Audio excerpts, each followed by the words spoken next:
फरवरी की सर्द रात थी। चारों तरफ घना कोहरा और ठंडी हवाएं चल रही थी। ऐसे में गांव से कुछ ही दूर पर मदन लाल अपने एक हाथ में मटकी और दूसरे हाथ में फावड़ा पकड़े तेज तेज कदम बढ़ा रहा था। आज इस मटकी को दफना दूंगा और बाद में आराम से इसको निकालकर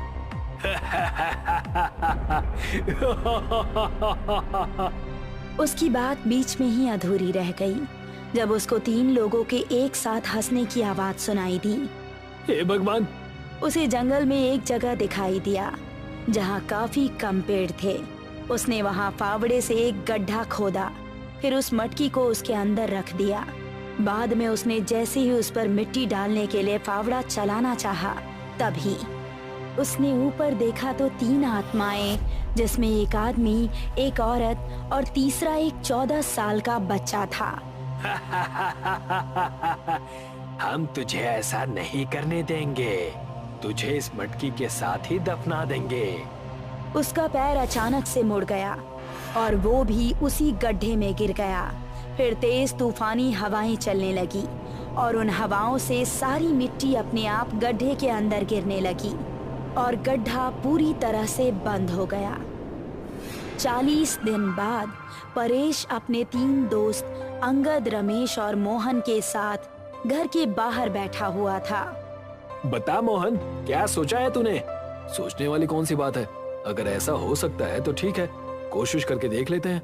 ये हुई ना बात, तुम लोग कल रात को ठीक 11 बजे गांव की सरहद के पास वाले जंगल में मेरे पास आ जाना। ये तय करके वो सभी अपने अपने घरों को चले गए। अगली रात मोहन, रमेश और अंगद तीनों हाथ में फावड़ा लिए परेश की बताई जगह पर पहुंचे। उन्होंने देखा कि परेश अपने सामने कुंड जलाए बैठा हुआ है। उसके ठीक पास में ही एक काले कपड़े में 3 नींबू रखे हुए हैं। परेश, हम आ गए, बता क्या करना है? तुम तीनों यहाँ बैठ जाओ। वो तीनों जमीन पर बैठ गए। फिर परेश ने तीनों के हाथों में एक एक नींबू रख दिए और वापस अपनी जगह पर बैठ आंखें बंद करके कोई मंत्र जाप करने लगा। उन तीनों को अपने आसपास किसी की मौजूदगी का एहसास हो रहा था। हे प्रेतों के देव, हमें रास्ता दिखाइए कि वो मटकी कहाँ पर है। तभी उन तीनों के हाथ में रखे वो नींबू हवा में उड़ गए। ये देखकर वो तीनों हैरान थे, लेकिन परेश को जरा सी भी हैरानी नहीं थी।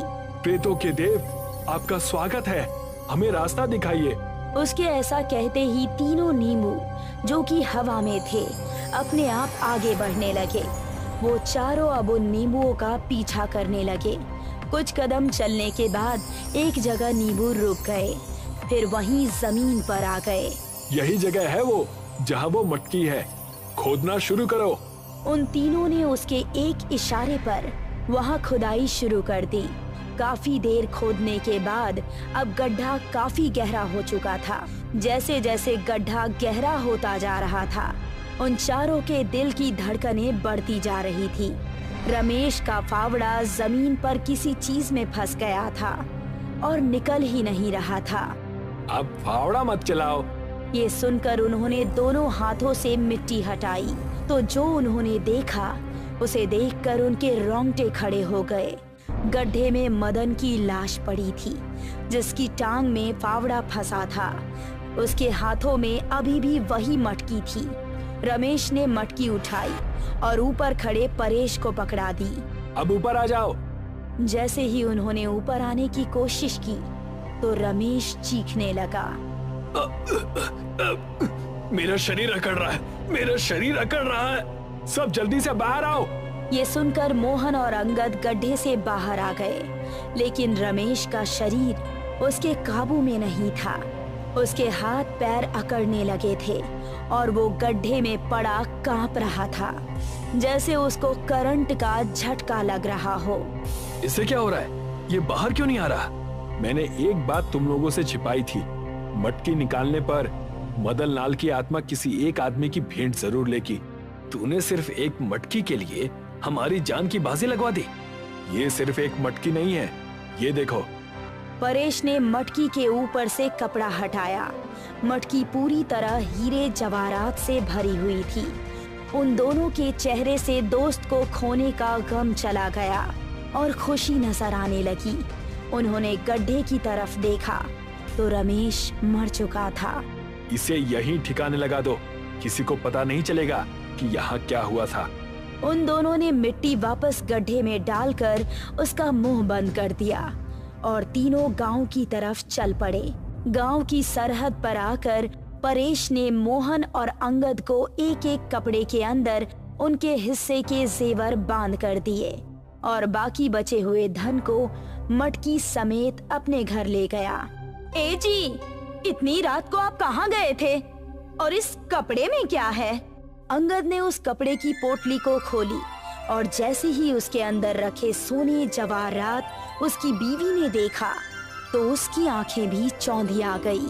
हे भगवान, इतने महंगे जेवर ये आपके पास कहाँ से आए? जेवर नहीं, गुप्त धन है और ये सब हमारा है। सच में? तो लाओ जरा, इनमें से कुछ पहन कर देखती हूँ मैं। प्रेरणा ने एक भारी सा हार उठाया और अपने गले में डाला। जरा बताइए तो कैसा लग रहा है मेरे गले में ये हार? ऐसा लग रहा है कि ये बना ही तुम्हारे लिए था। ये सुनकर वो खुश हो गई और फिर आईने के सामने जाकर देखने लगी। अगले 3 सेकंड्स के अंदर उसके चेहरे पर आई मुस्कान गायब हो गई। क्या हुआ प्रेरणा? प्रेरणा के मुंह से सिर्फ सिसकियां निकल रही थी। अगले ही पल वो भी जमीन पर गिर पड़ी। उसके शरीर में भी उसी तरह की अकड़न पैदा हुई जैसी कि रमेश के शरीर में हुई थी और फिर उसको लकवा मार गया। प्रेरणा उठो, क्या हो गया तुम्हें? उठो ना। प्रेरणा सिर्फ टुकुर टुकुर उसे देख रही थी। ऐसा लग रहा था कि उसका शरीर और उसकी जुबान काम ही नहीं कर रहा है। अंगद ने उसको उठाकर बेड पर लिटा दिया। फिर उसने उसके गले से हार उतारा और वापस उसको उस कपड़े की पोटली में बांध दिया। इस तरफ मोहन ने भी अपने हिस्से के गहने अपनी बीवी को दिखाए। अरे वाह जी, रोजाना तो आप छोटी मोटी चोरी करके आते थे, पर इस बार तो आपने काफी बड़ा हाथ मारा है। आज के बाद वो छोटी चोरियां भी नहीं करनी पड़ेंगी। इन गहनों की कीमत अरबों में है। मैं कहती हूँ हम इनको पहनकर दिखावा नहीं करेंगे, बस एक एक गहने को बेचकर अपने घर का खर्च अच्छे से चलाया करेंगे। हाँ ये तो ठीक है, लेकिन मेरा तो मन है कि इस बड़ी सी माला को पहन कर देखूं। कोई देख लेगा तो? कोई नहीं देखेगा, घर में ही पहनूंगा, बाहर नहीं। ये कहकर मोहन ने भी एक मोतियों की माला उठाई और अपने गले में पहन ली। देखा मुझ पर कितनी जच रही है ये। मोहन खुश हो रहा था, लेकिन अगले ही पल उसकी बीवी चिल्ला उठी। ये क्या हो रहा है? आपके कान से ये क्या निकल रहा है?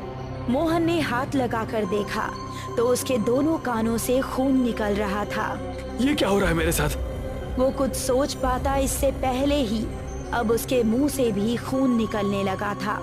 उसको उसके शरीर में एक अजीब सी कमजोरी महसूस हुई और वो चक्कर खाकर जमीन पर गिर गया। उसकी बीवी ये देखकर हैरान थी।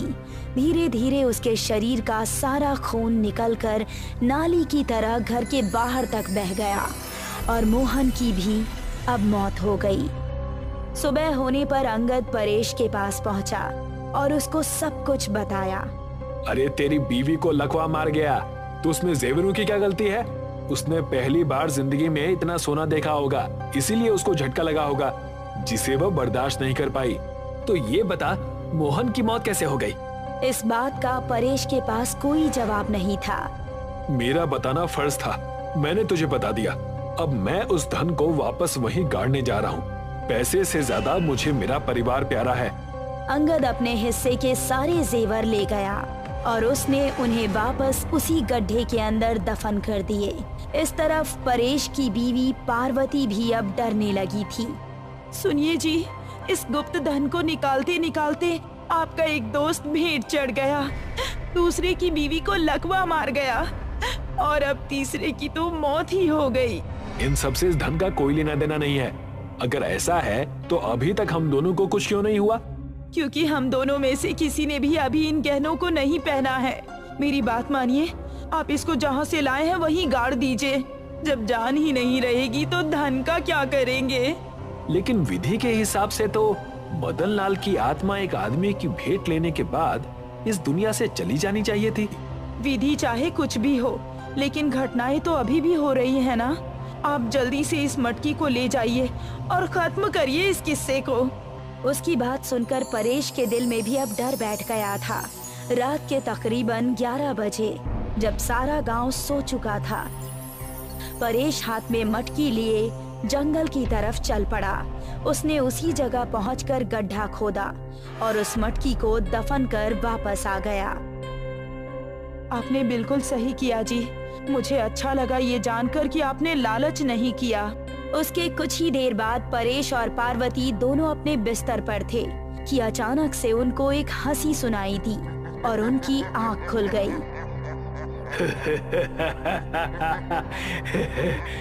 कौन है? दोनों चौंकते हुए बिस्तर से उठे। उन्होंने देखा कि सामने रमेश की आत्मा खड़ी थी। रमेश, तुम यहाँ? हाँ, मैं यहाँ। मदन लाल को तो मेरी भेंट लेकर मुक्ति मिल गई थी। उसके बाद उस गुप्त धन का रखवाला अब मैं हूँ। इसका मतलब है कि मोहन को तुमने ही मारा था? हाँ, और अब तेरी बारी है। लेकिन इन्होंने तो उस गुप्त धन को वापस वहीं पहुंचा दिया है। फिर तुम इनको क्यों मारने आए हो? वो तो ये खुद बता देगा। ये सुनकर अब पार्वती परेश की तरफ सवालिया नजरों से देखने लगी। उसने देखा कि उसकी कलाई में सोने का एक मोटा सा कड़ा चमचमा रहा था। ये आपने क्या किया जी? इस एक कड़े के लालच में देखिए आपने हमारी जान खतरे में डाल दी। मुझे लगा था कि एक कड़े को ले भी लूंगा तो किसी को क्या पता चल रहा है। अब तेरा वक्त खत्म हुआ। ऐसा कहकर रमेश की आत्मा बिजली की रफ्तार से परेश के करीब से गुजरी और परेश के 2 टुकड़े होकर जमीन पर ढेर हो गए।